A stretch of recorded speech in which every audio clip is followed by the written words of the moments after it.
Have you heard of Gobeklitepe? It's an ancient site in Turkey that literally made historians rewrite history books. Over 11,000 years ago, a group of prehistoric humans crafted an enigmatic masterpiece that's even older than Stonehenge.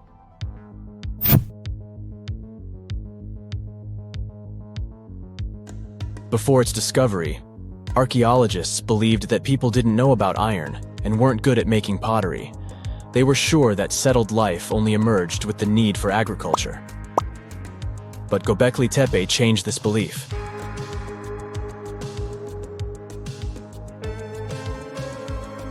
The place has revealed that it was the temple that paved the way for a settled life, not agriculture. Until this discovery, researchers believed that farming was the catalyst for sedentary living. Meet Professor Schmidt, the guy whose findings changed this theory. He managed to prove that hunter-gatherer communities laid the very foundations of this way of life.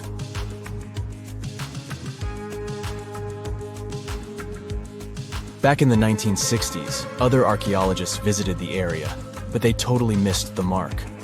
While surveying the region, they stumbled upon a hill with scattered limestone slabs and concluded it was just an old burial ground from medieval times. Little did they know that there was so much more to uncover.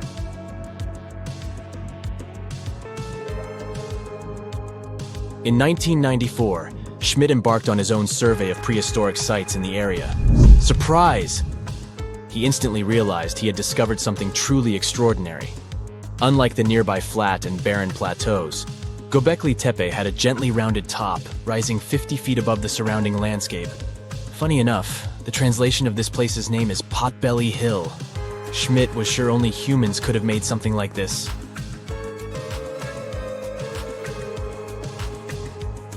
Those broken limestone pieces that were mistaken for gravestones turned out to be way more exciting.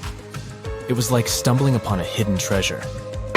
The pieces took on a whole new meaning, and Schmidt with his team was about to dive into the secrets waiting beneath the surface. To their surprise, they found no traces of a settlement.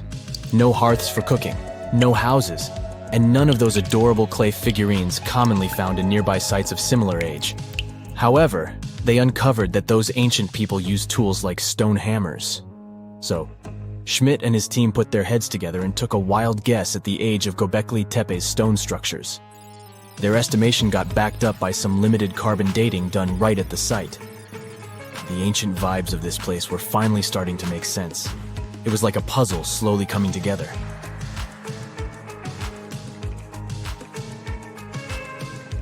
You may think that back then, people didn't have special tools to create something as cool as Gobeklitepe. Not true. Turns out, these prehistoric folks used flint tools instead of fancy metal chisels. They were also skilled at chipping away softer limestone and crafting pillars right on the spot. Afterward, they carried the pillars a short distance to the summit and placed them upright. Once the stone rings were complete, they covered them with layers of dirt. Over time, they added new rings, and voila! You've got a cool hill to impress people in the future.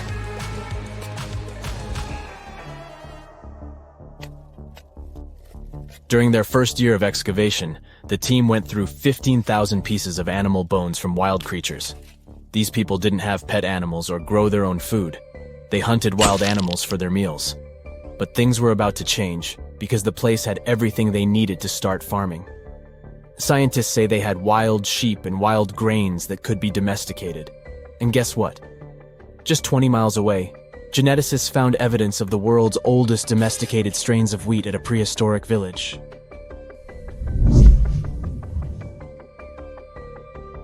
These amazing findings have completely changed how we view civilization. In the past, experts believed that people needed to learn how to farm and settle in one place before they could build temples and develop complex societies. But guess what? Schmidt's research flips that idea on its head. He claims that the incredible effort put into constructing these astonishing structures actually set the stage for the development of advanced societies. It means that societal and cultural changes happened before agriculture. Schmidt has this fascinating hypothesis about Gobeklitepe. He thinks it could have been a special burial site where people left their loved ones. And here's the twist. The burial site was adorned with fancy statues and symbols representing deities from the spiritual realm. The idea that Gobeklitepe could have served as a sacred place adds another layer of complexity to the whole story. While the site's true purpose may remain elusive, Schmidt's insights invite us to consider the profound interplay between life and the afterlife, and the deep reverence ancient hunter-gatherer societies may have had for their departed ancestors. Now let's talk about the stars of the show, the mesmerizing T-shaped columns that dominate Gobeklitepe. These mysterious structures range from 10 to 20 feet tall and most likely represent stylized human figures. But one figure stands out from the rest, the three-dimensional lion relief. This depiction really fires up our imagination. Why? Because it hints at the possibility that lions roamed Anatolia during the Neolithic period.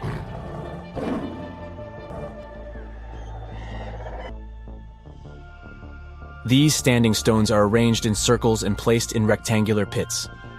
Each circle has a similar setup. Two big T-shaped pillars in the center, surrounded by slightly smaller ones facing inward. Talk about a stylish arrangement. These towering pillars reach a whopping 16 feet and weigh between 7 and 10 tons. Some pillars are plain and simple, while others are like works of art with intricate carvings. Foxes, scorpions, and vultures come to life, crawling and twisting on the pillars' sides. But it's not just animals depicted on these stones. Some pillars have abstract shapes representing humans, and even small carvings of clothing items. Some of them even have belts. Now, there's one pillar that stands out from the rest like a rock star. This super old stone pillar suggests that a comet crashed into Earth. It happened during a chilly period that lasted about 1,000 years. Previous studies examining Greenland ice cores hinted at this comet theory, but now the carvings at Gobeklitepe prove it right.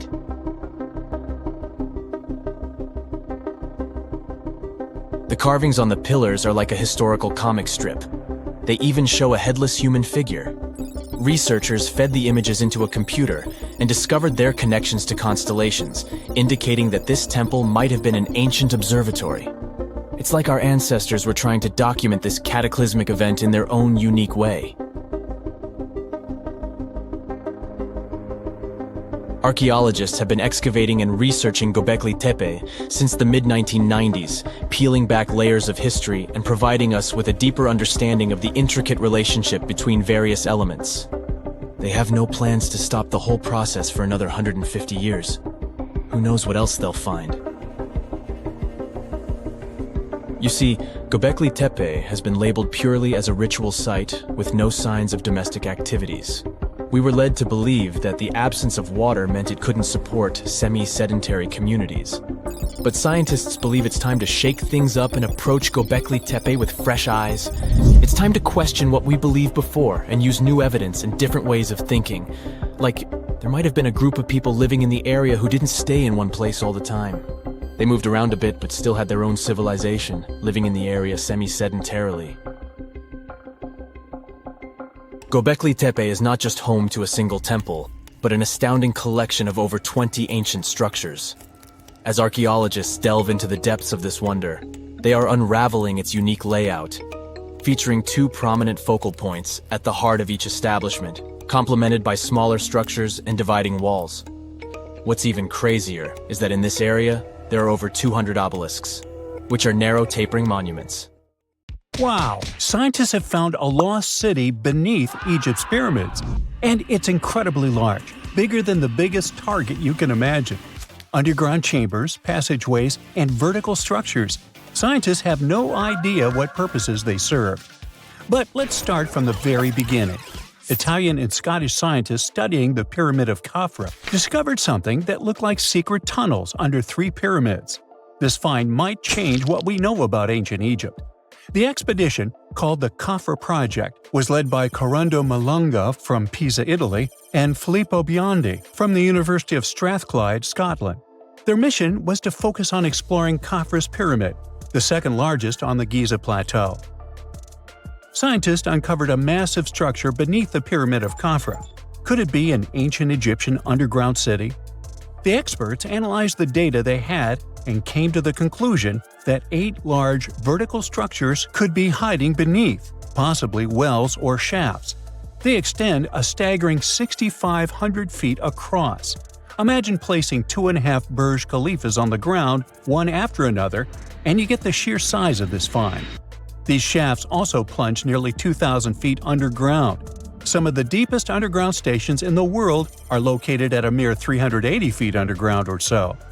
These cylindrical shafts are surrounded by spiral paths. Picture some old Gothic castle. They're connected to 2 giant, weirdly shaped chambers. Are those cubes? Or possibly bowls? Each of these chambers is likely more than 260 feet across. Now, even though we know about the structures now, no one has figured out their original purpose yet. Want to hear something even more shocking? Okay then. The team is almost sure that similar access points can be found under all 3 pyramids. In other words, all of them might be linked by a hidden system of underground tunnels, chambers, and passages. Even deeper, about 4,000 feet under the surface, there might be more unknown structures. And doesn't it add to the mystery? But the coolest news is that, according to some team members, these hidden structures near Giza pyramids could align with the legendary Halls of Amenti. In ancient Egyptian mythology, it's a place where people are believed to arrive when they're close to the end of their days. There, they are said to take a 3-day-long trial, facing their biggest fears. Now, how did scientists even discover these hidden spaces?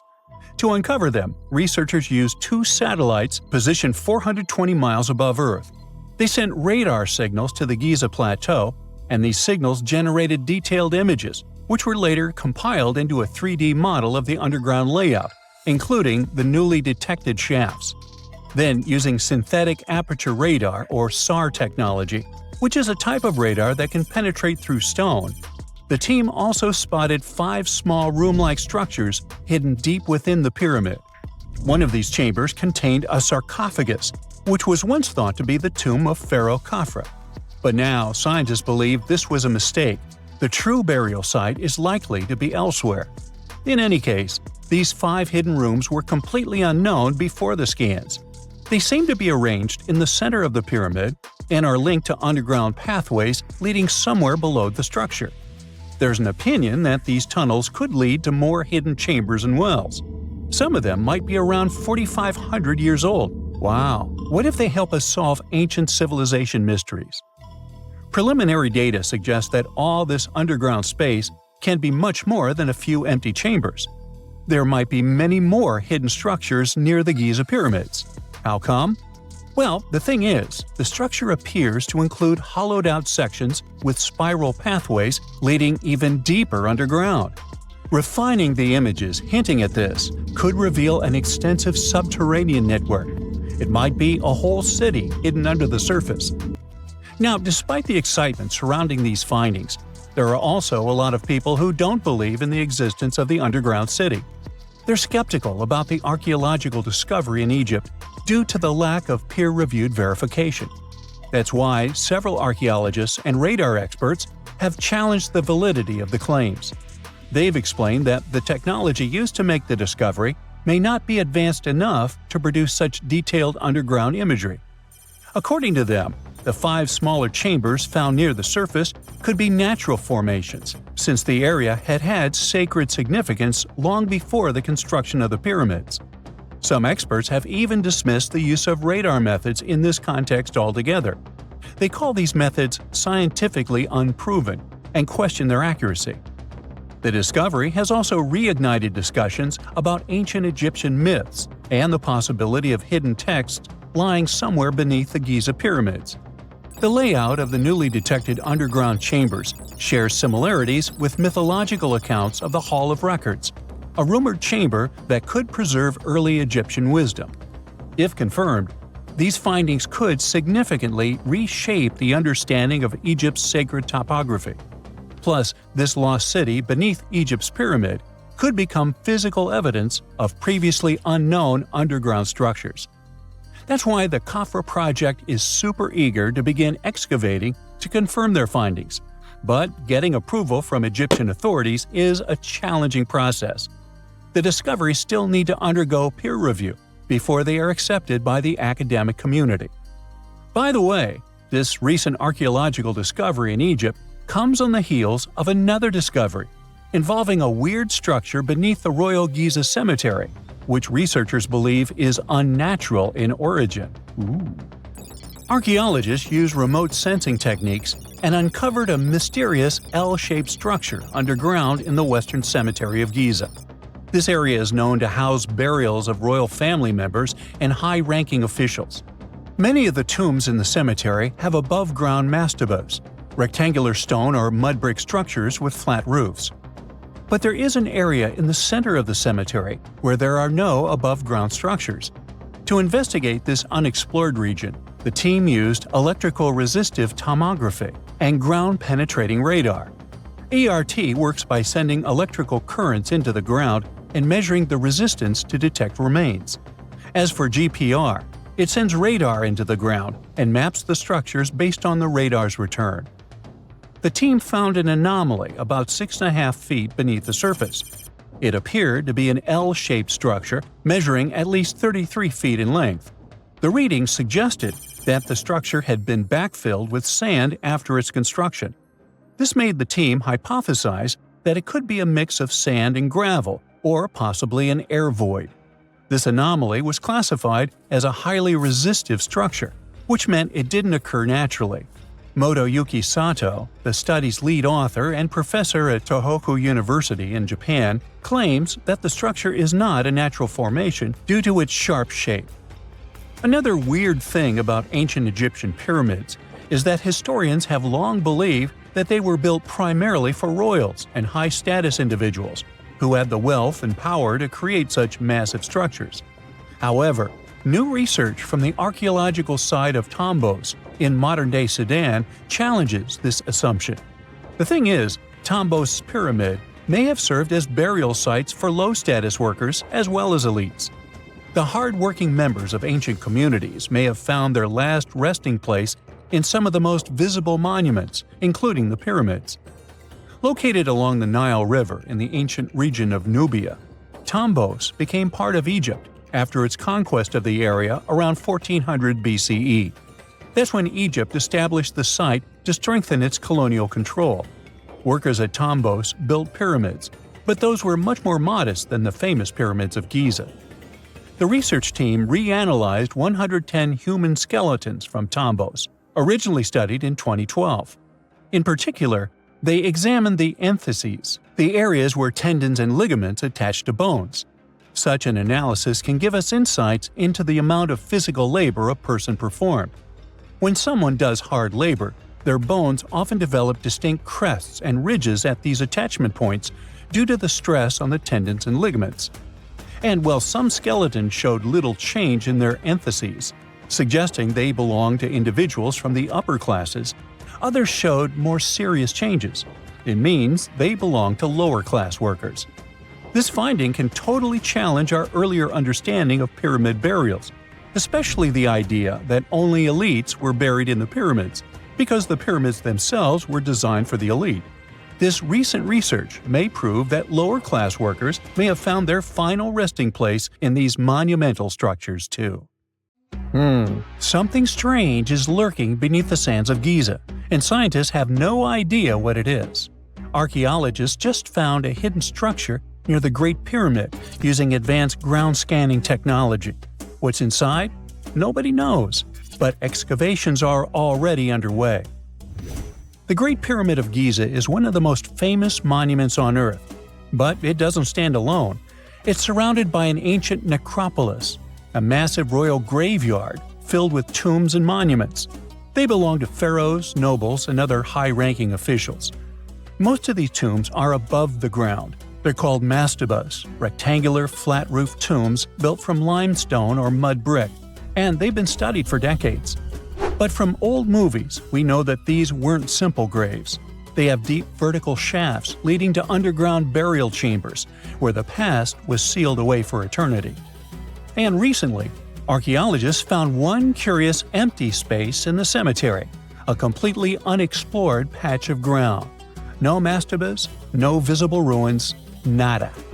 For years they ignored it, but between 2021 and 2023, they decided to investigate. They didn't dig, though. Instead, they used a technology that kind of acts like X-rays for the ground. These radars let scientists see the secrets hidden there. And there was something hidden beneath the sand, something deliberately buried and forgotten. A two-part underground structure. One part was shallow and L-shaped. It's about 33 feet long and buried just 6.5 feet deep. But below that, a deeper, more mysterious anomaly, a structure completely different from anything else in the area. They called it a highly resistive anomaly, which means it's dense and solid, likely made of stone, sand, or even metal. And still, no one has a clue what's inside it. Now, it's clear that humans made the L shape. It wasn't formed by nature.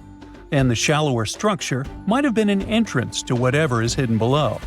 But they only have some theories about what might be hidden there. It's also filled with sand and gravel. It was probably deliberately backfilled after its construction, perhaps to preserve this. Why? Well, we don't know yet. The archaeological team will need to excavate to understand what exactly this thing was and why it was built. The first guess is a lost burial chamber. Many tombs in Giza have underground burial sites, but most have clear surface markers. This one, for some reason, has nothing, but it could be one of them. The second guess is an ancient offering chapel.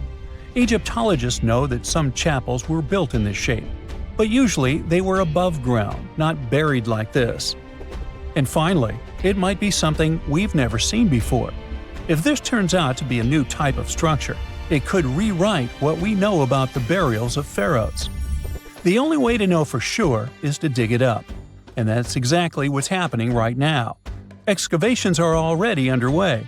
Archaeologists are racing against time to uncover the truth. But there's a real danger there too. Giza's fragile ancient structures need to be handled carefully. Otherwise, they could be damaged beyond repair. So all we can do is wait for the truth. Now, these tombs always held fascinating mysteries. Unfortunately, we'll never learn tons of these mysteries because of some relentless tomb robbers. Egyptian tombs were built to guard the bodies for eternity. But that absolutely didn't stop people from breaking in and stealing everything valuable inside. They've been bothering these ancient sites for thousands of years, starting way back in pharaohs' times. Many of the most famous tombs, including those in Giza, Saqqara, and the Valley of the Kings, were looted. It was a common practice in ancient Egypt. And they were serious about this whole thing. They dug secret tunnels to bypass traps and walls, bribed or threatened tomb workers to get inside knowledge, cracked open sarcophagi to grab gold, jewelry, and artifacts. And by the time modern archaeologists got to most of these tombs, they had already been picked clean. The reigning pharaohs got tired of this infuriating nonsense. The Valley of the Kings, the famous burial ground of Egyptian royalty, was supposed to be the ultimate safe zone. Tombs were built deep underground, hidden in the desert. Passages were sealed with giant stone blocks. False doors and traps were added to confuse thieves. Even curses were written on the walls, warnings of horrible endings for anyone who dared to disturb the tomb, which is exactly where we got all those horror stories about mummies from. Spoiler alert, none of it worked. Most tombs in the Valley of the Kings were fully robbed within 100 years of being sealed. Even King Tutankhamun's tomb, one of the most famous in history, was broken into twice in ancient times. Some of them decided to try and fight back. The New Kingdom rulers built hidden unmarked tombs in a way that should have prevented the looters from finding them, but didn't work. Some pharaohs, like Ramses II, were moved in secret to prevent their bodies from being stolen. Nope, didn't matter. The grave robbers always won. That's because tomb raiders weren't just random thieves. They were skilled, organized, and well-connected. They knew exactly where to look. Many were the ones who had built these sites in the first place, and they knew where the entrances were. If they couldn't smash through the doors, they'd dig through the walls, floors, and even ceilings to break inside. They also worked fast, often within a few years after the tombs were sealed, before anyone forgot where the valuable stuff was. The Khufu's pyramid, the one that's next to this newly discovered structure, was looted long before modern times. The one thing left inside when explorers got there? an empty granite box where the sarcophagus used to be. Unfortunately, it's not just about gold. History itself gets stolen during these raids. Ancient Egyptians wrote detailed records of what exactly and where they buried. So when archaeologists compare these lists to what's found, they can see what's missing, which is often everything valuable. Most artifacts don't end up in museums. They just disappear into private collections, where they can never be studied again. Which is, of course, completely unfair. In fact, a few countries have had enough and started passing laws to take historical artifacts back from private collectors. In Italy, if you own an ancient Roman artifact, you must prove you got it legally. China is actively hunting down stolen artifacts, and they must find ways to retrieve it back from the Western collectors. In Egypt, they passed new laws making it illegal for private citizens to own any ancient Egyptian artifacts at all. Other countries, like the US, the UK, Germany, or Switzerland, are completely fine with rich guys owning their history. The British Museum is built on looted things. European empires invaded half the planet and took whatever they wanted back home. Their museums are often full of such stolen artifacts, and unfortunately, they refuse to give most of them back. For example, the Rosetta Stone. It was taken from Egypt by Napoleon's army, then stolen again by the British after they beat the French. Egypt has been demanding to return for years, but they still can't get it back. Or the Parthenon marbles. These magnificent massive Greek structures were taken from the Parthenon in Athens by a British lord in the 19th century. Greece has been begging for them back ever since, but the UK doesn't feel like it. Not to mention tons of Mesoamerican artifacts, scattered in various museums across the world. European explorers raided Mayan and Aztec temples, took statues, jewelry, and sacred objects, and now Mexico is fighting to get them back. Well, wouldn't it be surprising even if this mysterious underground chamber has somehow been looted already? But if it's a newly found place, could it be one of the few that escaped the hands of grave robbers? Could there still be ancient artifacts, untouched for 4,500 years? We can only hope that those guys didn't get there first.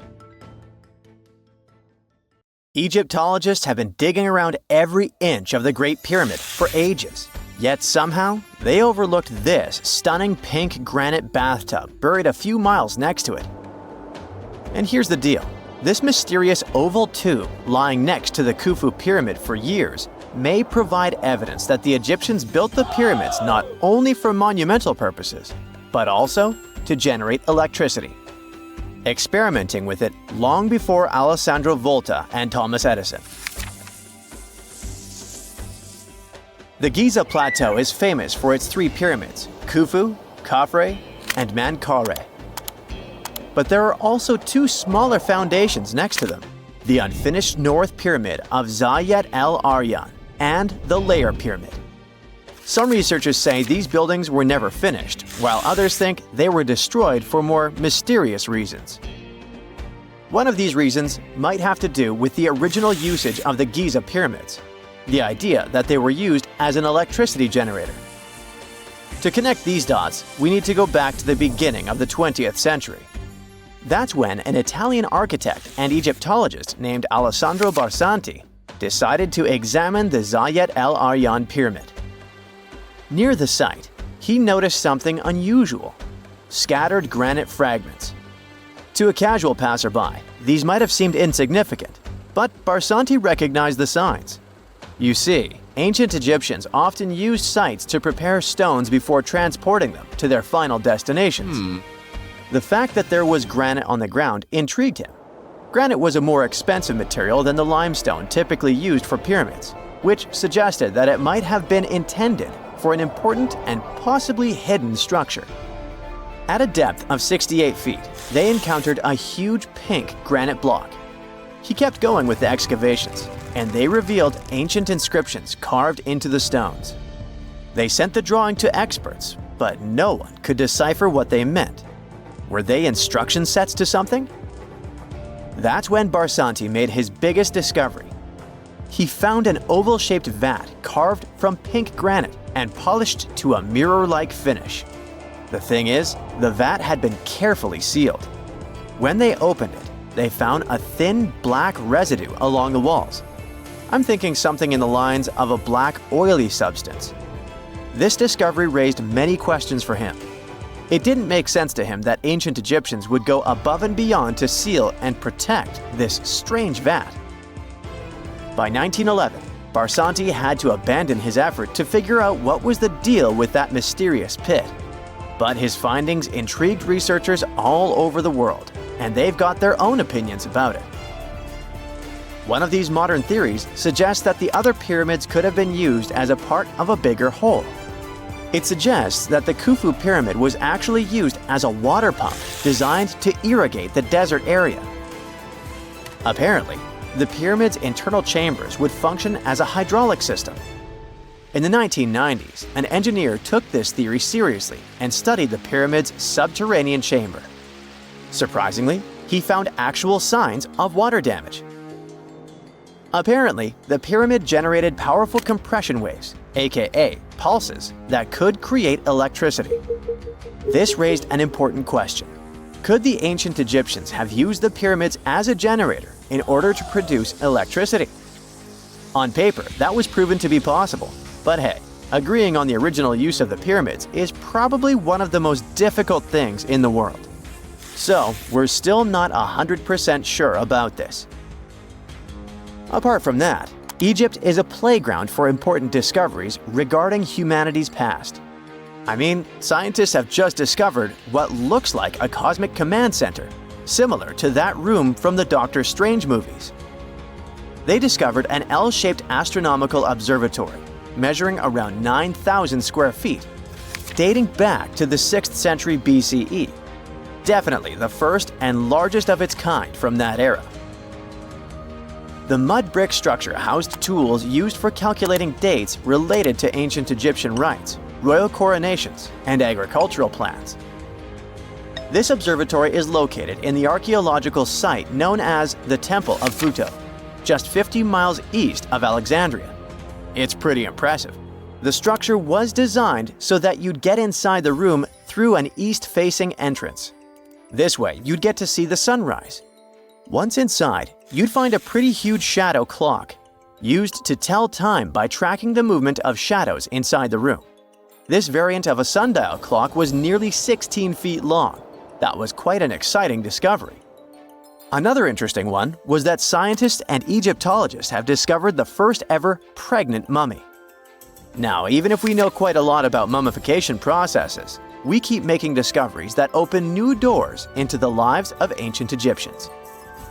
It took so long for someone to find out this mummy was expecting at the time she was embalmed because she was placed in a male's coffin. More specifically, a male priest. Historians say that during the 19th century, a lot of traders mixed coffins up in order to sell them. Yes, that means they opened them and switched mummies to please their buyers. It was a complete surprise because they were hoping to study more about ancient health issues when they opened this coffin up. But they had another special research on their hands: prenatal practices in ancient Egypt. This mummified woman who lived about 2,000 years ago was from 20 to 30 years old when she passed away. She was found in Thebes, and her remains were incredibly well preserved. You see, mummification recipes varied across Egypt. In this woman's case, researchers could tell she was a member of the high society since she was buried with special amulets. But since mummification methodologies differed so much between cities and time periods, they still have to dig further to understand why she was embalmed along with her baby. Speaking of mummies, scientists were digging up a final resting place in Saqqara, also in Egypt, and they unearthed 2 embalming workshops. One was for humans and the other for sacred animals. Apparently, the workshops date back to about 2,400 years ago. They were equipped with stone beds, clay pots, and ritual vessels. Everything you needed to mummify. But that's not all. Archaeologists also stumbled upon cheese stored in jars behind tombs that were over 3,000 years old. Yep, cheese. This shows that the ancient Egyptians were pretty savvy when it came to preserving food, too. They knew how to store stuff for the long haul, not just the mummies. It really shows how they applied their preservation skills to both food and bodies, giving us a glimpse into their impressive technological know-how.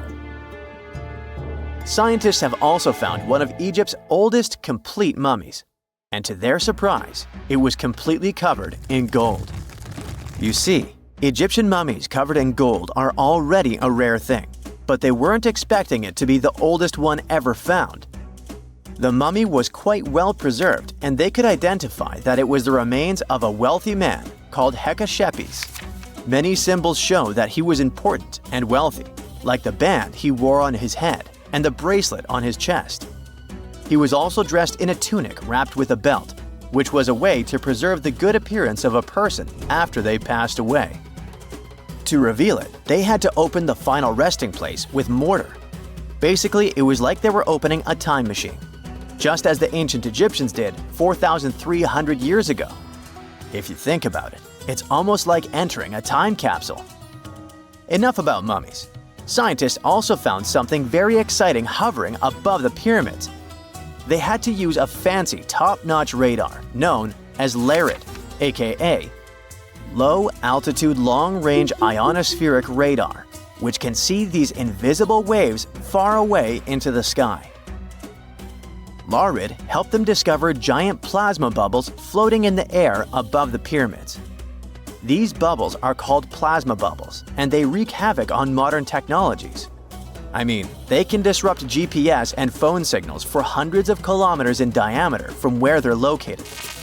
These bubbles are massive, sometimes as big as cities, and they're caused by the sudden depletion of charged particles in the ionosphere. So, instead of spreading out evenly throughout the ionosphere, they stick together in this wave-like form. This was a pretty important discovery because it can help scientists understand how to prevent these waves from messing with our technology. Before we get into the reason why and how there are pyramids all around the world, let's talk about some of the examples. I'll start with the Pyramid of the Sun in Mexico. These folks really knew how to build a city. Their well-planned urban center spanned over 7 square miles and boasted several pyramids. But the Pyramid of the Sun is the most impressive. This giant pyramid was built way back in 100 CE and is one of the biggest structures of its kind in the whole Western Hemisphere. It's so big that it's 216 feet high above the ground. If you ever find yourself in this ancient city, you won't be able to miss the Pyramid of the Sun. It's right there on the east side of the Avenue of the Dead, the city's main north-south street. To build this incredible pyramid, around 1 million cubic yards of material were used, including a special kind of red volcanic rock called hued tezontle. Impressive, huh? We don't know too much about the people who built the Pyramid of the Sun or its purpose. But archaeologists believe there was once a temple on top of it. When explorers went below the pyramid in the 1970s, they found a bunch of cool tunnels and chambers. In 2011, they even found a secret stash of clay pots, obsidian pieces, animal bones, human figurines, and a mask. Who knows what other secrets the pyramid is hiding? If you decide to see this one, you must climb the pyramid using the 248 uneven steps on the west side. Watch your step. Sudan got some pyramids too. Nubian pyramids aren't as big as the ones in Egypt, but they still got around 200 of them. These ancient pyramids have been home to the tombs of the pharaohs of the Meroitic Kingdom for almost 1,000 years, who ruled Egypt from Nubia to the Mediterranean Sea. The pyramids at Meroe were constructed using granite and reddish sandstone. Oh, and did you know that Sudan has more ancient pyramids than Egypt? The Kushite pyramids depict the indigenous architecture and burial traditions of Nubia's Napata and Meroe kingdoms, which ancient Egypt influenced. Meroe, the burial site of over 40 queens and kings, is the most extensive Nubian pyramid site. The tomb walls depict mummified royals bedecked in jewelry, their wooden caskets containing bows, quivers of arrows, and other artifacts pointing to the Meroitic relationship and trade with Egyptian and Greek civilizations. So if you're looking for some ancient tombs to explore, you may consider skipping the crowds in Egypt and heading on down to Sudan. Let's fly to Iraq to see some more pyramids. Ziggurats have fancy receding layers and tiered temples. Instead of a smooth exterior, it has tiers like a cake.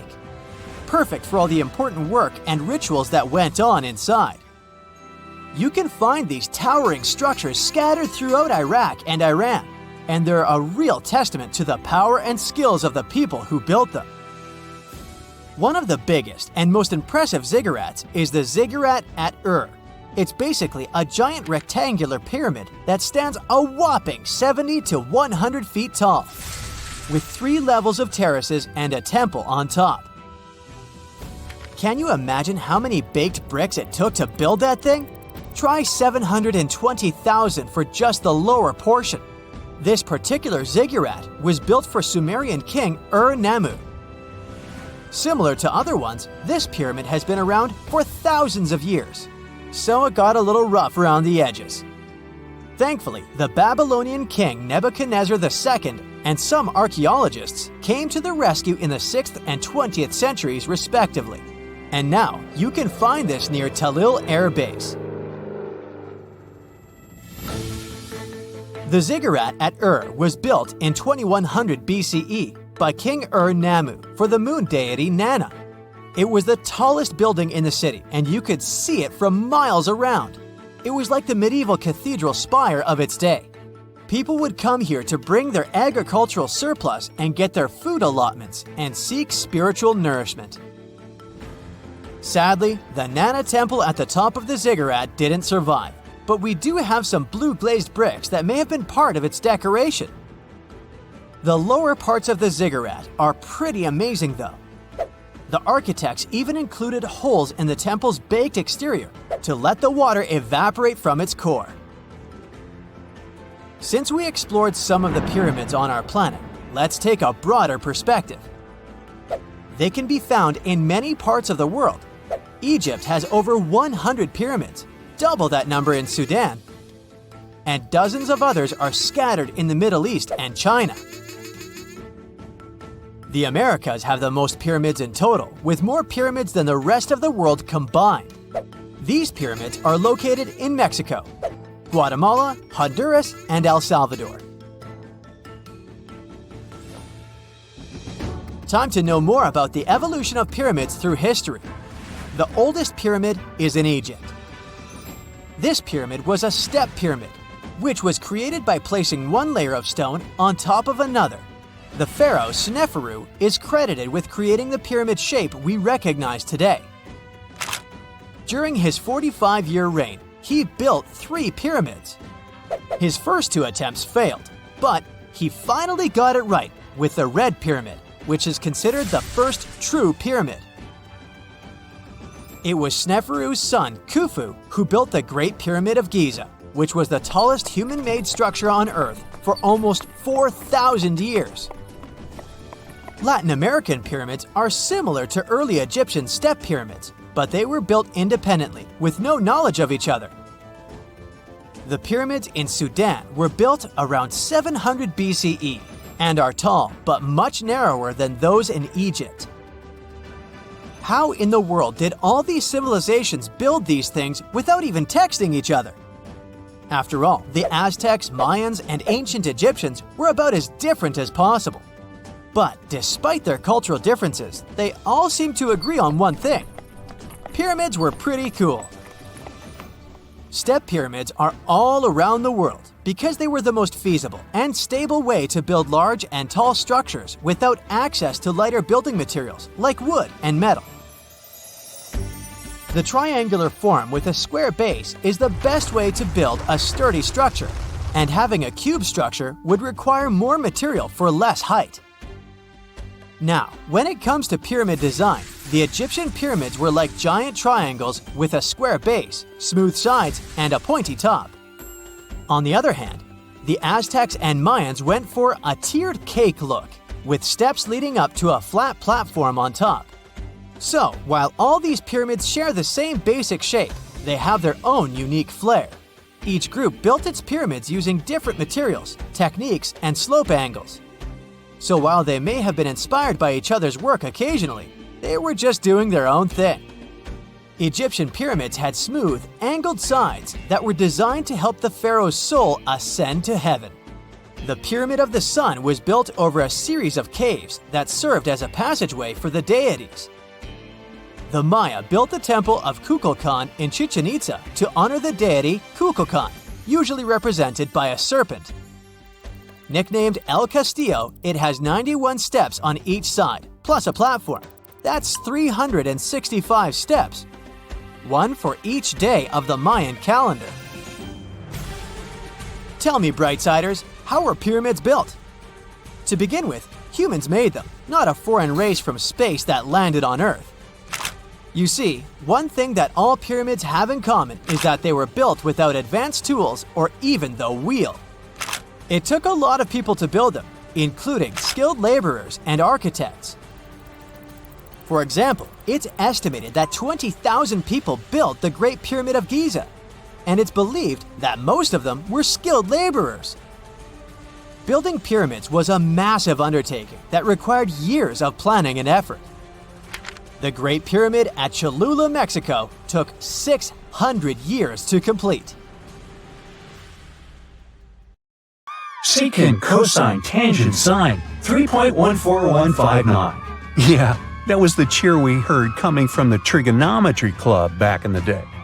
For the rest of us in math class, terms such as sine, tangent, and pi were just bewildering. Who invented these and why? Was their only purpose to make it harder for students? Well, not quite. Trigonometry was invented by the ancient Egyptians.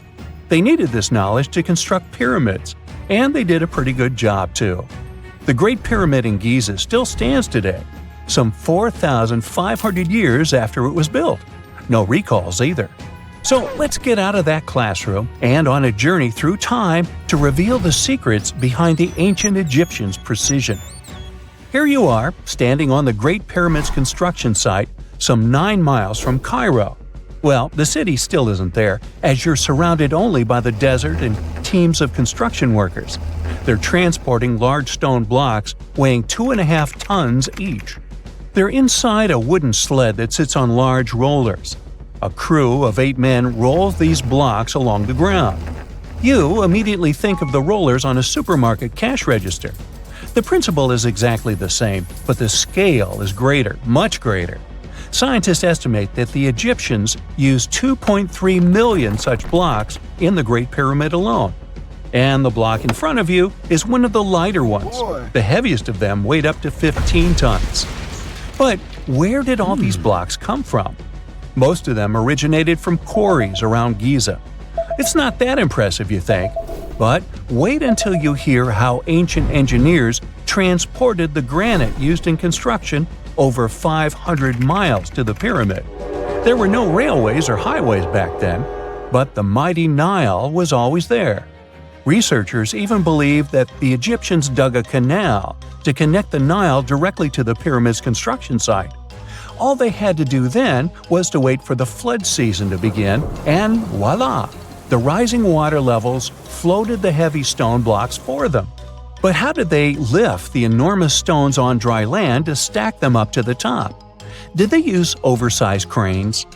Well, ancient Egyptians worked around this problem, literally speaking. One of the workers is now pointing to the giant ramp going around the pyramid they're building. This is how a mountain road zigzags its way to the top. If the ramp went directly to the top of the pyramid, then workers couldn't pull the stone blocks along it. It would be too steep. Scientists have calculated that 8% could be the maximum incline. So ancient Egyptians just extended the ramp around the pyramid.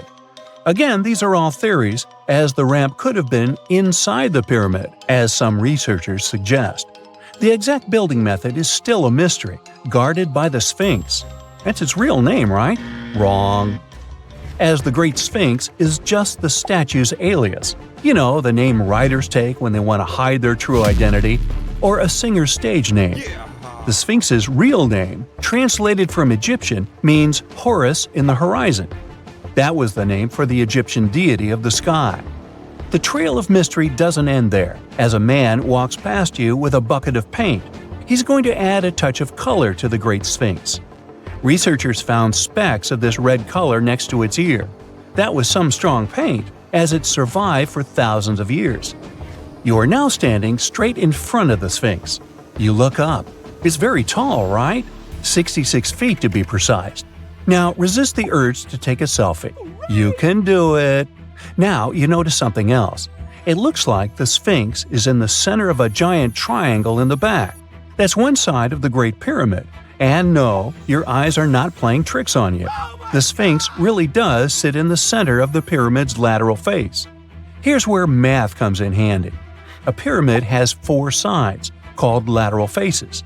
There's also a 5th face, the base, but that's not visible. It's, wait for it, face down. The Sphinx has one last mystery to reveal: its age. Scientists agree that Pharaoh Khafre built the Sphinx. He ruled after his father, who had built a great pyramid nearby. So both structures were finished around the same time. Let's talk about numbers again.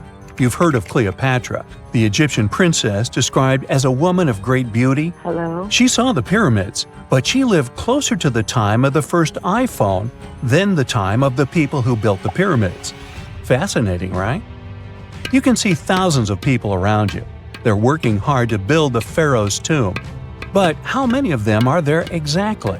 One Greek philosopher estimated there were as many as 100,000 workers. Seems like an okay number for such an enormous structure, but it can't be true. Science simply can't back up this number. Egyptologists put the total number of workers at 30,000. And yes, Indiana Jones was one of them, at least on the big screen, but he showed up late.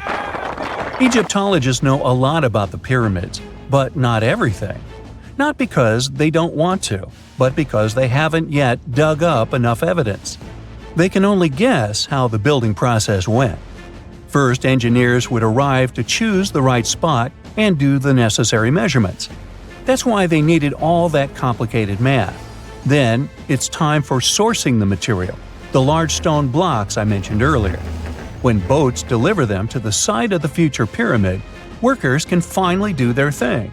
They operated in smaller groups, but there were at least 2,000 of them chiseling and carving away at any given time. Sounds like a typical construction site today?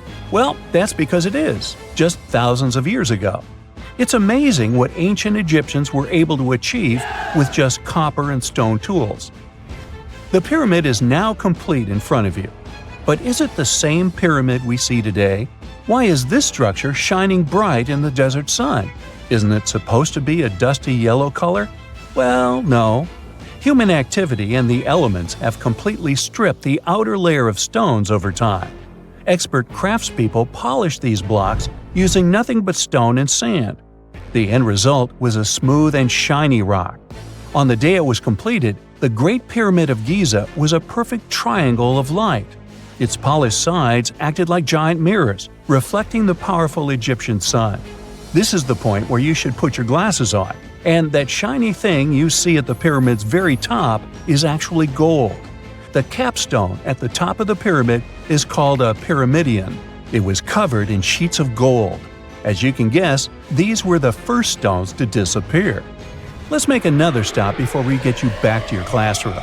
We travel to the British Isles, and no, Stonehenge isn't our destination.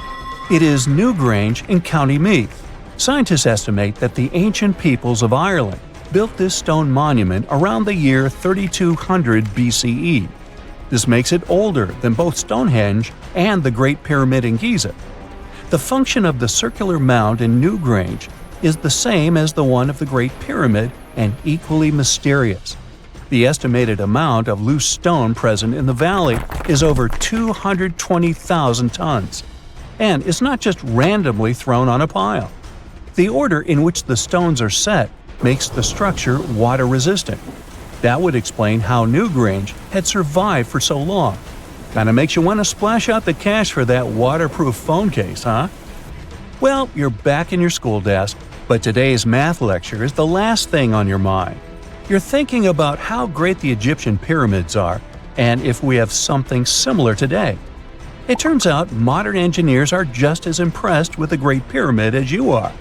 There's a glass pyramid sitting in the main courtyard of the famous Louvre Museum in Paris. The panorama of San Francisco wouldn't be complete without the 48-story Transamerica Pyramid. But Las Vegas went the furthest. There we find the Luxor Hotel. It's so big that it's the third largest pyramid on the planet. And guess what's in front of it? Yup, a replica of the Sphinx. It's 110 feet tall, 2 stories higher than the one in Giza. Yeah, everything's bigger in Vegas. Imagine working 7 days a week on a large-scale construction site. You, along with thousands of others, carry millions of stone blocks and put them on top of each other according to a complex system. You work without modern construction equipment. You have no air conditioning or constant access to water. It's so hot outside that you can fry eggs on the road. You've been building the pyramid for decades, and now, when it's finally done, you enjoy the result of the colossal work of thousands of people. You're looking at a giant cultural monument of global value that will freeze in time and amaze people for tens of thousands of years. A few thousand years have passed. People in the 21st century see the pyramids and are like, wow, I can't believe humans have built this. Yeah, the people who built the pyramids wouldn't have appreciated such a theory. But actually, there are reasons to believe that people built it using some fantastic technology. From the outside, it seems the Great Pyramids are just big triangles of stone. People just put some heavy blocks on top of each other, and that's it. In fact, the design seems too perfect to be true. The pyramid consists of more than 2 million blocks. They lay so close to each other and are so even that you couldn't squeeze even a thin sheet of paper between them. Scientists still can't figure out the exact technology for building the Egyptian pyramids. One of the biggest and most famous is the Great Pyramid of Giza. This huge construction, well known all over the world, has one big secret. There should be a capstone on top of the pyramid. It's a triangular-shaped stone block, a small pyramid on top of a huge one. It's also called a pyramidion. The builders of ancient Egypt made it out of granite and limestone and covered it with gold. No records or old drawings prove that there was a pyramidion at the top of the Great Pyramid of Giza. But there's another ancient Egyptian structure with such a triangle, the Red Pyramid. It was built before the Great One, and its capstone has survived to this day. Archaeologists have found and reconstructed it. But where could the capstone of the Great Pyramid be? It's a mystery that still has no answer. Some are sure that some thieves have stolen it from the top. Maybe they just climbed up and pushed the pyramidion down. It makes perfect sense. The capstone was probably the most valuable element of the pyramid. Many scientists and archaeologists still don't know its exact purpose. Some believe that this peak covered with gold glorified the pharaohs. The capstone reflected moonlight at night and illuminated the entire space around it. During the day, the capstone reflected sunlight with its shiny surface. You could have noticed it from afar. The top of the pyramid was a kind of guiding star for lost travelers. All other stone blocks of the pyramid consist of limestone. People polished them to make them look shiny. In the past, they were even glowing and reflected light. You could see glowing pyramids from space, although they looked like tiny lights. Over thousands of years, winds, sandstorms, and rains have changed the pyramid's appearance. If people had taken care of them all this time, they would have looked like something out of science fiction movies, or the pyramids from Las Vegas. But unfortunately, we will never see their original appearance. Some archaeologists and scientists believe that the capstone could absorb the sun's energy and distribute it evenly throughout the pyramid. No one knows precisely why the Egyptians needed this technology. There's a theory the pyramids are ancient energy systems. The pharaohs applied this energy to use some unique technologies that were more advanced than all the achievements of the 21st century. And the triangular shape of the pyramids was ideal for boosting this electromagnetic energy. In theory, solar radiation, or electromagnetic forces, accumulated at the top of the pyramid, filled the inner rooms, and then went down the walls to the base. Any surface distortion could prevent the flow from spreading, so they had to create a perfectly smooth surface. That's why they installed the blocks so that nobody could squeeze a needle or razor blade between them. Many people believe in this theory because they built the pyramids from limestone. This material can hold energy inside itself. In the inner part, they created granite deposits to cause air ionization, that is, to create an electric charge. They also dug channels under the pyramid for water to transmit electricity. And at the top, they put a gold capstone, the best conductor of electricity. So, this is how you get a great power generator.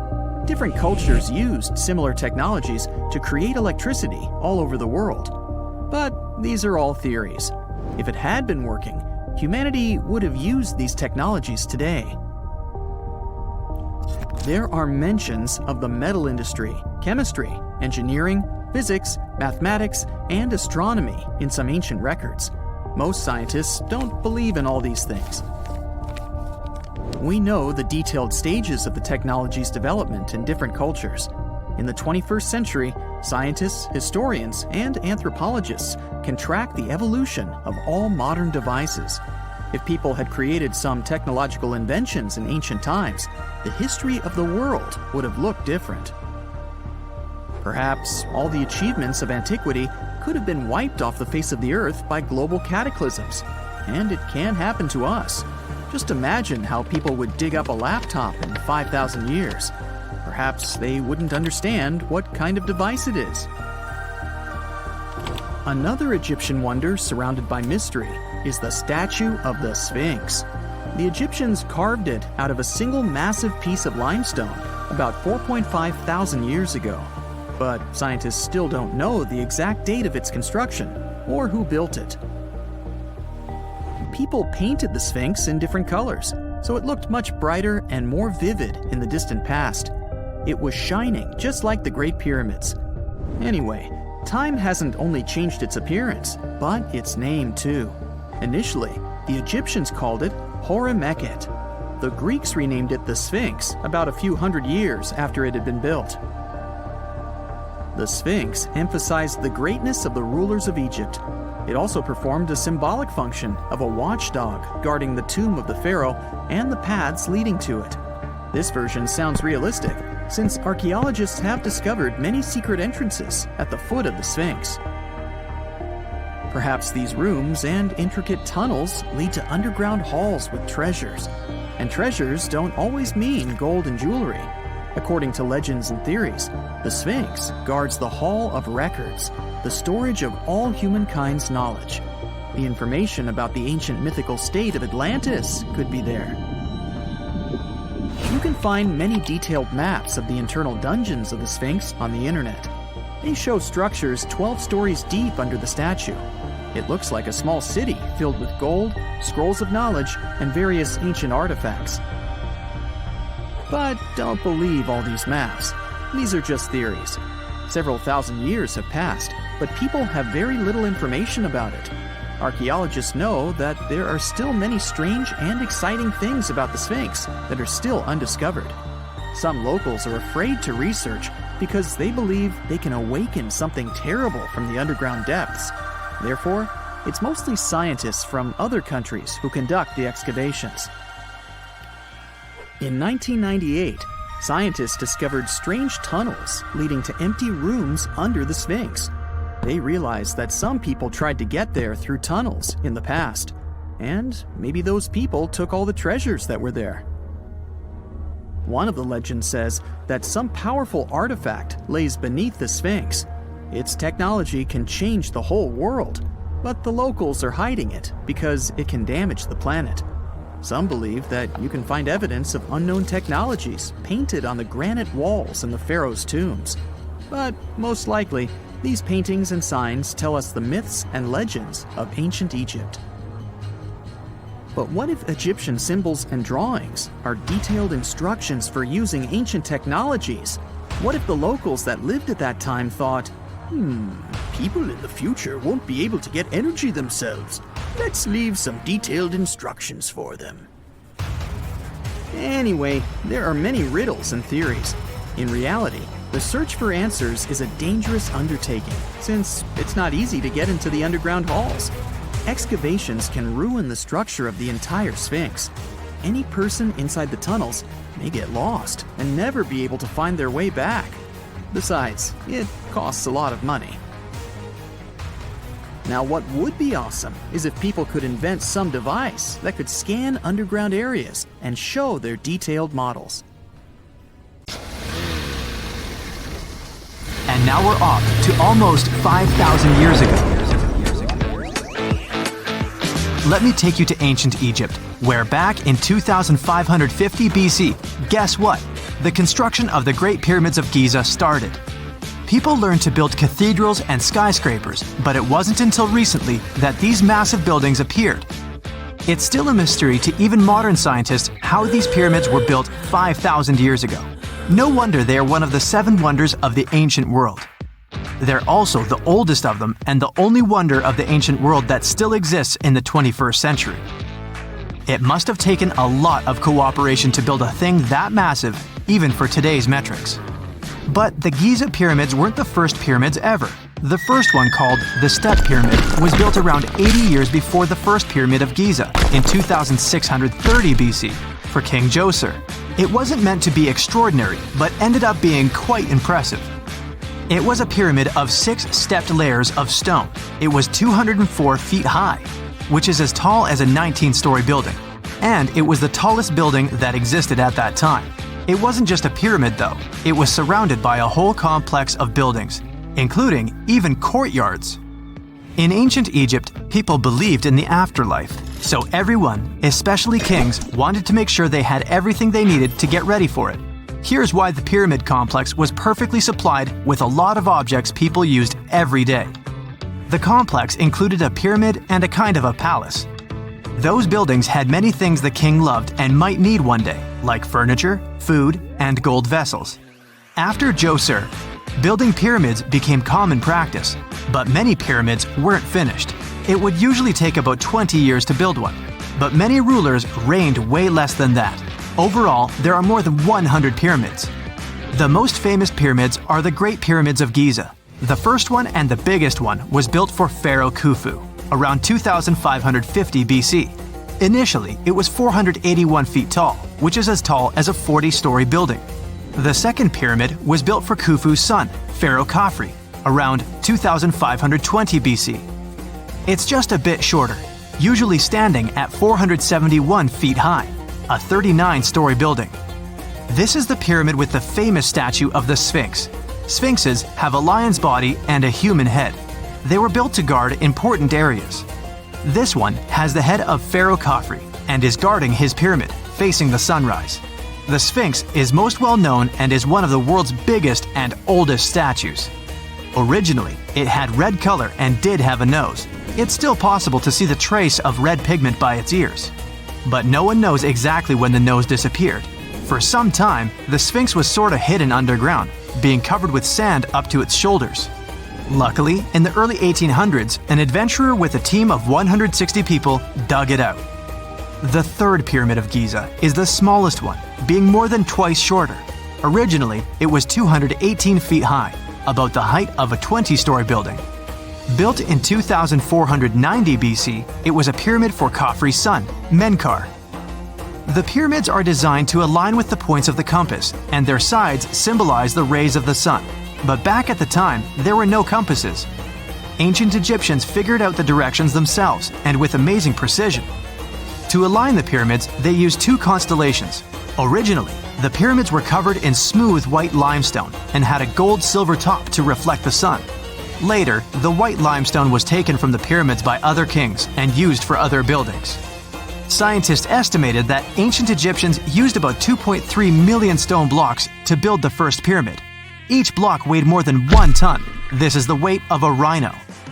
Some blocks were even bigger, being almost as heavy as an elephant. 4.5 millennia ago, there was no modern equipment to help build it. There were no machines, no wheels, and even no steel. The only metal available to them was copper.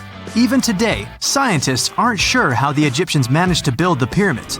There are no records left that would shed light on it. Some even think that Egyptians wanted to keep it as their secret and didn't even record it on purpose. Many believe that poor people and foreigners built the pyramids, but it's not true. Actually, the builders were very skilled workers, and they were fed and paid well. The archaeologists claim that the builders lived in a nearby temporary city and were a highly organized community with a strong leader. Scientists say that around 20,000 people worked on each pyramid complex, and it took about 20 years to build each. It probably was a national project. The construction site was large in resources, and food and essentials were likely to be contributed from all parts of Egypt. Even with all that support, it remains unclear how people managed to cut, transport, and assemble those huge stones. One of the theories suggests the stones were most likely transported on boats down the Nile River. Then, there was a harder part. They had to be moved to the construction site. For that, they probably used wooden sleds. It wasn't very hard to pull them because the sand mixed with the right amount of water was pretty slick. And 10 people could move a sled even with a rock weighing 1 ton pretty easily. Finally, one last problem. The stones had to be lifted and put into place. Archaeologists have discovered the remains of the ramps system that dates back to when the pyramids were built.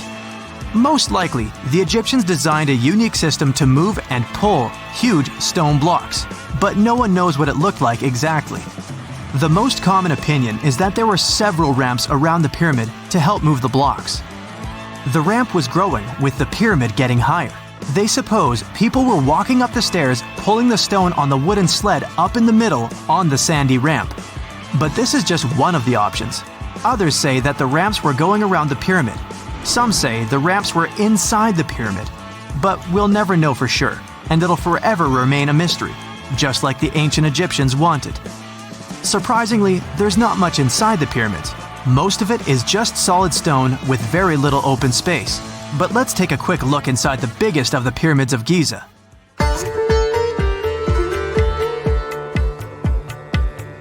From the entrance, there are 2 stairs, one going down and the other one going up. The descending one takes you to a chamber located underground. That's where the pharaohs are, but not in this pyramid because Khufu wanted to stay higher. The underground room is partly unfinished. The room with Khufu's sarcophagus is called the King's Chamber. It's upstairs and then through the tall and long Grand Gallery. Below the King's Chamber, there's a room called the Queen's Chamber. There are no queens though, and no one is sure why the room is called this. Unfortunately, none of these have any hieroglyphs on the wall. They're just bare. If you want to see them, you should go to the other rooms that are decorated. Those pieces of art are depictions of ancient Egypt's culture and daily life. The texts allow researchers to study their language and grammar. Sadly, the treasures that once were here in the pyramid are long stolen. From that room, there are several tunnels for an unknown purpose. There are many tunnels and passages inside the pyramids. There are many chambers and shafts and secret ways. Scientists have been sending little robots with cameras there for some decades already. And the robots did discover another chamber a bit upstairs with hieroglyphs on the walls.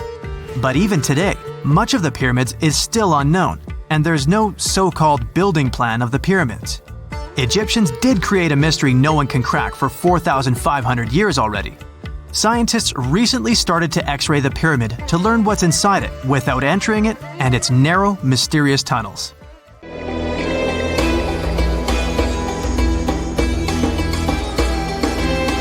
The Great Pyramid was created as the final resting place of ancient Egyptian monarch Khufu. According to legend, French leader Napoleon entered the Great Pyramid and came back out looking shaken and super pale. He never revealed what he saw inside, but whatever it was is said to have affected him for the rest of his life. When Napoleon entered the pyramid, he would have walked through a super tight and ascending passageway.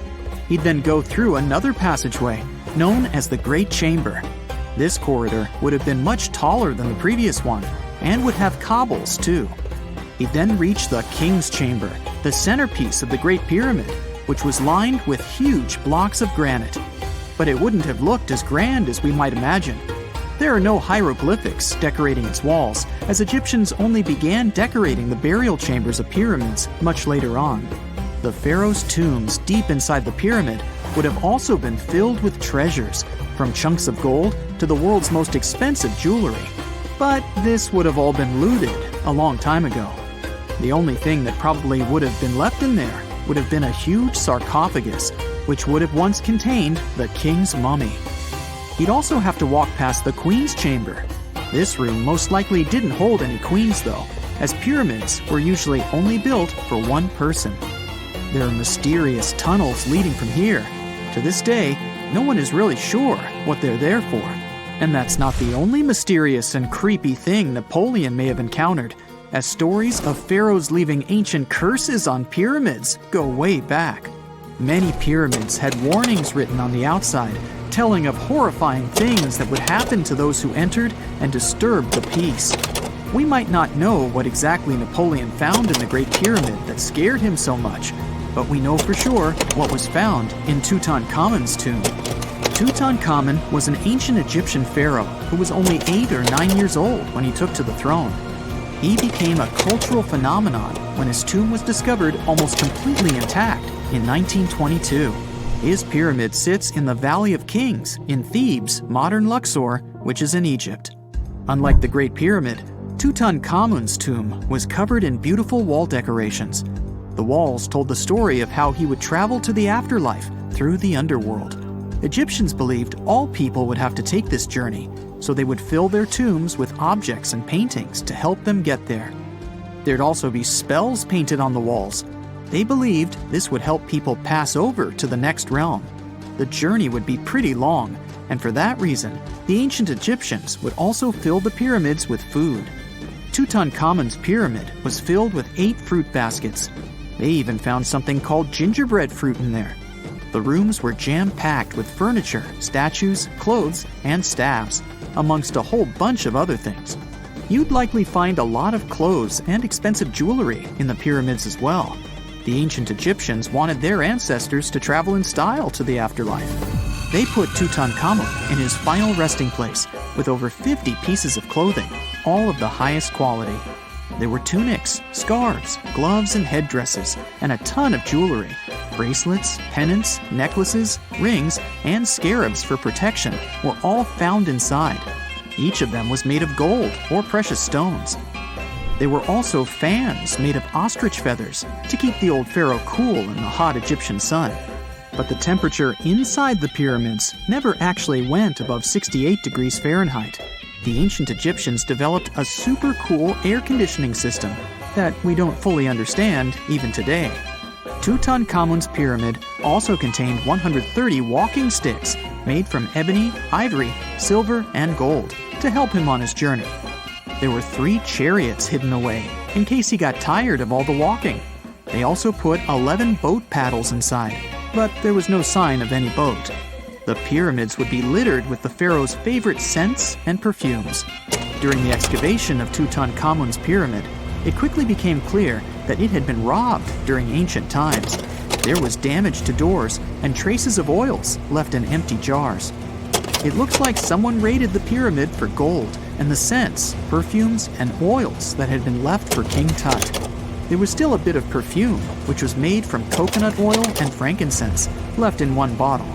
It seems like Pharaoh Tutankhamun loved board games. There was an ivory traveling set of senet in his pyramid.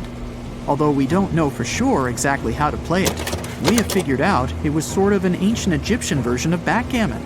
It looks like it was a 2-player game where the goal was to knock your opponent off the board. Not really sure who Tutankhamun's mummy was supposed to play with though. The ancient Egyptians had some rituals that may seem pretty strange to us. For example, they used to shave their eyebrows off if they ever lost a cat. So it's not too surprising they put some really weird things inside pyramids. Archaeologists discovered a collection of mummified cats and scarab beetles in pyramids that date back more than 4,000 years. They were found in the pyramids of Saqqara, which is south of Cairo. They also found a bunch of makeup kits and mirrors inside. Makeup was worn proudly by both men and women in ancient Egyptian times. Eyeliner was the most popular cosmetic. The Rosetta Stone was one of the best discoveries ever made in pyramids. It was found by our man Napoleon Bonaparte and his team. It's a black granite rock that dates back to 196 BCE. It's transcribed in Greek, Demotic, and hieroglyphic. When it was translated in 1822, we got the key to understanding ancient Egyptian hieroglyphics for the very first time. The discovery of Queen Hatshepsut's mummy in 1903 changed our understanding of the Egyptians forever. After she had passed away, her successor, Thutmose III, removed most of the evidence of her reign, so we basically knew nothing about Egypt's first great female leader. She's now gone on to become one of the few and most famous female pharaohs of Egypt. Pharaoh Khufu even had a fully fledged boat in his pyramid. Archaeologists uncovered more than 1,200 pieces of a giant boat near the Great Pyramid at Giza. They reassembled the boat, and it's a whopping 144 feet long. It's most likely a solar boat, which was designed to carry the resurrected king with the deity Ra. Fun fact, the Pyramid of Giza is the last remaining of the 7 wonders of the ancient world. The other 6 are the Hanging Gardens, the Colossus, the Temple of Artemis, the Mausoleum, the Lighthouse, and the Statue of Zeus. This pyramid was also the world's tallest man-made structure for 3,800 years, and it's the biggest pyramid in Egypt. It took a staggering 2.3 million blocks of limestone, and some weighed as much as 80 tons. It took an incredible 100,000 laborers and a whopping 23 years to build. Its original height was a mega 480 feet. In 2017, archaeologists discovered something weird about Egypt's Great Pyramid. There's a hidden void that's at least 100 feet long, and no one really knows why it's there or what's actually inside it. The weird void is the first inner structure discovered within the 4,500-year-old pyramid since the 1800s. Scientists used cosmic rays to detect the massive hole, but are still no closer today to finding out what's inside. The ancient Egyptians took a lot of care building the pyramids, and everything was strategically placed and structurally sound, so it's super unlikely that this hole is due to blocks falling over time. Loads of pyramids also contain small model figurines called ushabti. These represented attendants. They believed they would come to life to serve the pharaohs in the afterlife. But it's amazing that all this stuff actually fit inside. There isn't actually a huge amount of space inside the structures. It's mostly just rock. There are mysterious plasma bubbles floating around the pyramids of Giza. As bizarre as that might sound, let's get one thing clear right off the bat. There's nothing extraterrestrial going on here.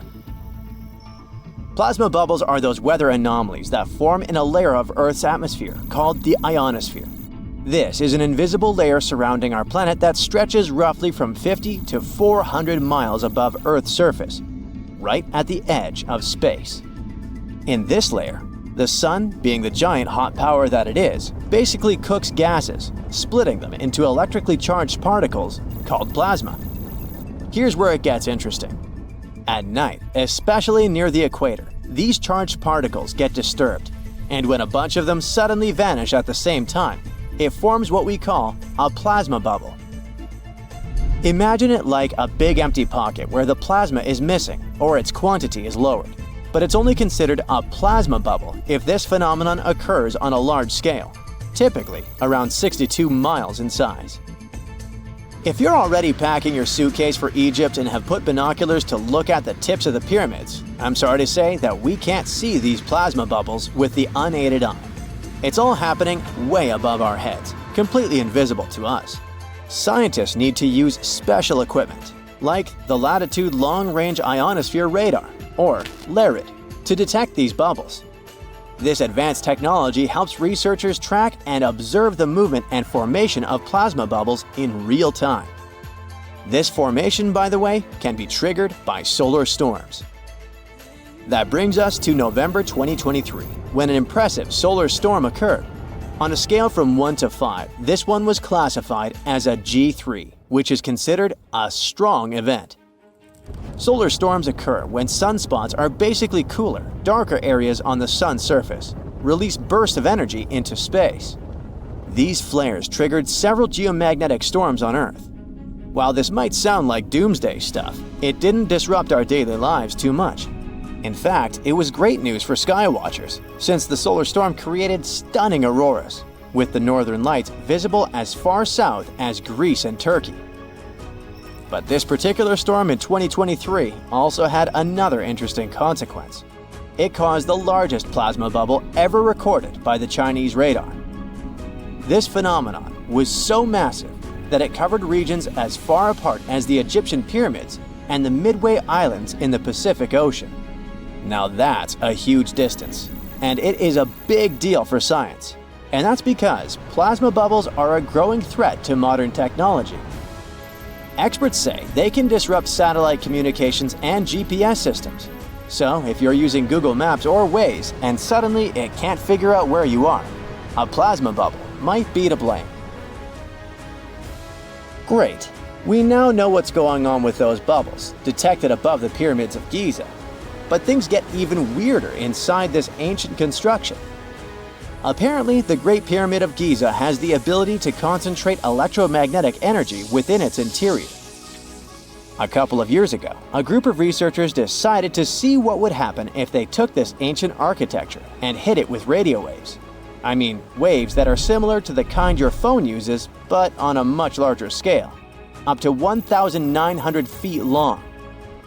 But since they couldn't just start blasting radio waves at the actual pyramid, they did the next best thing: computer modeling. Using these simulations, the researchers discovered something incredible. The Great Pyramid can actually concentrate electromagnetic energy within its internal chambers, as well as underneath its base, where an unfinished chamber is located. By concentrate, I mean something like trap it. For example, when you shout into a cave, you hear your voice echo back, right?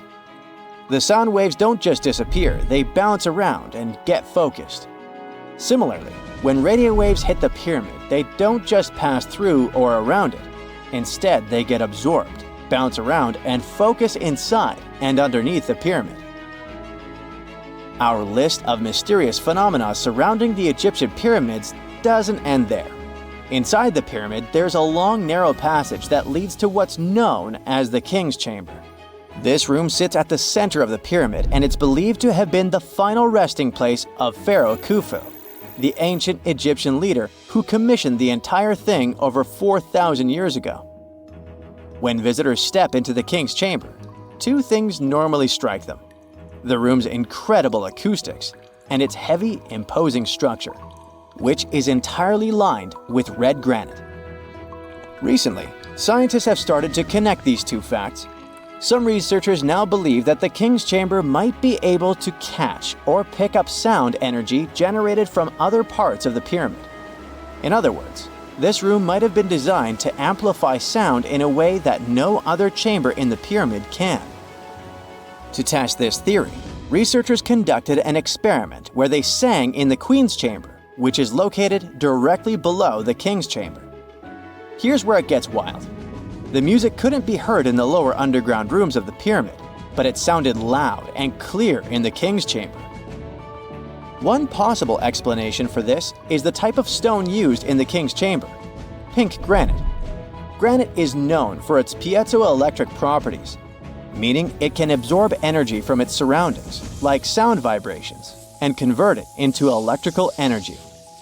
This suggests that the chamber's unique acoustics might be due to more than just the shape of the room. It could be that the granite itself plays a role in amplifying and concentrating sound waves. According to scientists, these discoveries open up a whole new field of research into the pyramid's potential. Could the ancient pyramids have somehow harnessed the energy created by sound waves, or even Earth's natural vibrations? It might sound far-fetched, But considering the granite's piezoelectric properties are well documented in modern science, it's not entirely impossible. Who knows? Maybe we've only just scratched the surface of what the pyramids were truly capable of. Speaking of just scratching the surface, there's even more to think about, like how the pyramids ended up in such a perfect location. It seems the builders lined up the Great Pyramid with the cardinal points, meaning its sides are almost perfectly aligned with the four main directions: north, south, east, and west.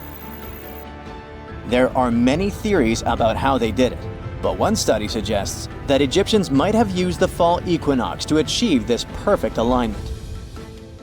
During the equinox, the sun rises and sets directly in the east and west.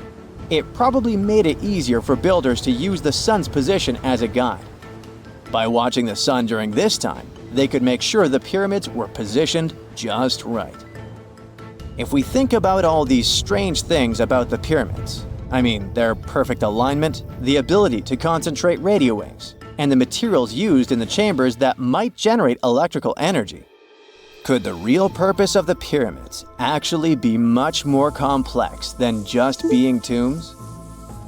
Well, Nikola Tesla thought so. It is said that the famous inventor and engineer was kind of obsessed with the Egyptian pyramids, and he wondered if they might actually be giant energy transmitters. He believed the shape and position of the pyramids could help them function as huge generators, capable of producing free, limitless energy. Some researchers agree with Tesla and believe that these massive monuments might have been designed as giant power plants. According to their theory, builders could have figured out how to move ions, those electrically charged particles in the atmosphere, by placing materials like copper, gold, and silver around the pyramids. So, it's definitely possible that the ancient Egyptians created a sustainable, renewable power source. Although this is a very interesting thought, we haven't been able to confirm this theory, and the true purpose of the pyramids remain one of humanity's biggest mysteries. What is a boat doing in the middle of a desert? You would expect to find a seagoing vessel closer to shore. This is the question archaeologists have been asking for decades. In 1988, there was a storm near one of the most important archaeological sites in ancient Egypt. A wooden structure emerged from the sand. It was hollowed out by termites. Scientists were determined to solve its mystery. In 2000, they began excavating the site near Abidos, Abidos. An American team of experts soon discovered a boat that was 70 feet long, and it wasn't alone. In total, there were 14 boats neatly resting next to each other. It was impossible to completely dig out the boats because of their poor condition. Luckily, the wood was preserved enough to get a sample. Analyses revealed that the boats were around 5,000 years old, the oldest fleet in human history to this date. The time of their construction predates the pyramids at Giza by half a millennium. Each ship of the fleet rested in a vault that matched its dimensions. The room was roughly a third of the size of a tennis court. It had mud brick walls that featured more than 120 drawings of boats. Ancient Egyptians incised them on whitewashed walls that were excellently preserved. Scientists have known about these mysterious chambers for well over a century. 1901, 1902. A British archaeologist, Arthur Weigel, stumbled upon a strange structure west of the River Nile. His team caught a glimpse of the interior walls. Sadly, a section of the roof collapsed, so they had to call off further exploration. Researchers abandoned the site, but its location remained on the maps. The boat's position first led scientists to think that they rested on a bank of the mighty Nile. But there was a problem with this theory. Today, the river flows almost 7 miles west of Abidos. Further studies of the surrounding terrain showed the Nile didn't change its course throughout history. Also, if the boats floated near a dock, they would be in unstable positions. The 14 vessels at Abidos were perfectly parallel to each other. There was only one conclusion possible. Someone had deliberately placed them like that. They must have gone through a lot of effort. Each boat had enough room for up to 30 rowers. These vessels could really float. They weren't models, but scholars still don't know if they actually sailed any body of water in ancient Egypt. This doesn't diminish the importance of the find. Previously, archaeologists found only small-scale models. In King Tut's tomb alone, there were 35 boat models. For a long time, these figurines were the only clues as to how ancient Egyptian vessels looked like. The boat's design confirms that they were the real deal. They are the earliest surviving examples of something called built boats. Ancient people constructed primitive vessels by hollowing out large tree trunks. The alternative was reed that was tied together to form a raft. The boats at Abidos had planks tied together. This was a major breakthrough in shipbuilding. During their lifetime, the boats must have seemed impressive. Timber was a valuable commodity at the time. There was no wood in the desert. Cedar had to be imported from Lebanon. The only person who could afford such luxury was the pharaoh. Studying the area around the ancient fleet provided more answers. Scientists discovered a mud brick structure where Egyptians worshipped the pharaoh. Its approximate date of construction matches that of the wooden boats. The same bricks out of which this building was made were used to encase the fleet. At the time of their construction, the rooms they were stored in had a ceiling. That's the section that archaeologists stumbled upon in the early 20th century. Just like mummies and coffins, these marvelous ships rested inside splendid vaults. The exterior of these rooms was also impressive. The outer walls originally had a plaster of white limestone. It reflected sunlight. In the desert sun, the structure housing the boats must have shone from miles away. Ancient Egyptian builders used the same technique to cover the pyramids 500 years later. Today, their surface looks jagged, but it wasn't always like this. When they were constructed, the pyramids had a top layer of fine white limestone. Their surface was smooth and it gleamed in the sunlight. Instead of stairs, the outer layer of the pyramids was more of a sleek ramp. Archaeologists were left with one final question. Which pharaoh owned the fleet? The answer lay just a mile from the site. This is where the tomb of a pharaoh from the 5th dynasty rested, King Senwosret III. Its time and style of construction matched the ones of the chambers with boats. The very end of his rule might explain how the boats ended up in the middle of the desert. The pharaoh probably passed away in northern Egypt. Then his body was transported down the Nile to Abidos in a marvelous procession of decorated boats. The vessels were later lowered to chambers near the final resting place of their owner. This had a symbolic meaning. In the ancient Egyptians' belief system, ships played a key role. Their supreme deity was Ra. He traveled through the sky during the day in the form of the sun. At nighttime, he sailed through the netherworld in a solar boat. The pharaoh identified himself with Ra. That's why he needed boats in the afterlife. That was the only way to regenerate himself. Just as the sun rises every day above the horizon. This belief existed for thousands of years. The more famous Pharaoh Khufu also had a ship. Scientists found it in 1954 next to his pyramid at Giza. It is some 4 centuries younger than the fleet at Abidos, but Khufu's ship was almost 2 times longer. The Great Pyramid of Giza and King Tut's tomb are some of the most famous archaeological finds in Egypt. But there are many more secrets hiding beneath the endless sands of the Sahara Desert. Recently, 2020, archaeologists found a lost city there. They have labeled it as the most important discovery since King Tut's tomb, 1922. The city of Aten is some 3,000 years old. Historians hope it will give them a unique insight into the everyday life of ancient Egyptians. The famous archaeologist and Egyptologist Zahi Hawass proclaimed the site a lost golden city.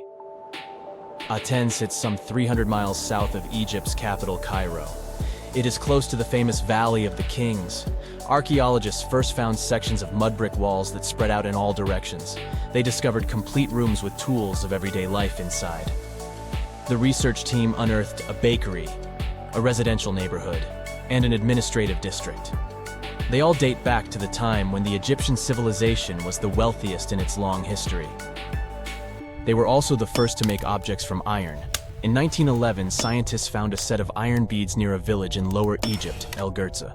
These are the earliest known iron artifacts. The discovery is literally out of this world. Ancient people made them by beating into shape a piece of a meteorite. The 9 beads were once part of an ornate necklace. They are now blackened and corroded, which is perfectly normal for a piece of jewelry that is over 5,000 years old. They consist of an iron-nickel alloy. Researchers were impressed by the skill of ancient jewelers who processed the beads. Their craftsmanship is more impressive when you think that they didn't know the stellar origins of the material. The Great Pyramid of Giza also has a remarkable feature. An international research group investigated the electromagnetic response of the structure to radio waves. They found that the pyramid has the ability to concentrate electromagnetic energy inside it. This occurred inside its chambers as well as under the pyramid's base. It contains an underground, unfinished chamber. It seems that the electromagnetic response is connected with the properties of limestone, the Great Pyramid's main building material. The research results might have a practical application. The way solar cells and nanosensors function could be improved by this remarkable find.